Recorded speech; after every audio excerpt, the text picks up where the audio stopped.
In this lecture, we're going to show how to use a symmetry tool.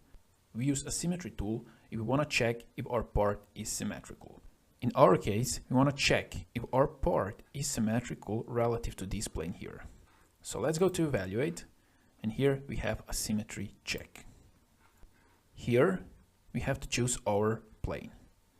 Let's open tree, and let's go with right plane. Down here we have a color settings, and our unique faces will be designated with red color, our symmetric faces with green, and asymmetric faces with this yellow. So let's click here check.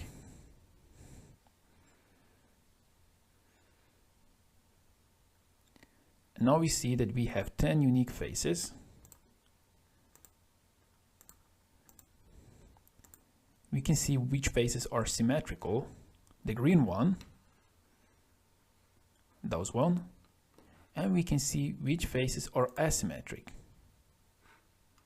The yellow one. So when you have a complicated part or complicated assembly and you want to check symmetry, you can use a symmetry check tool. This is pretty much straightforward tool, and SOLIDWORKS does the work for you.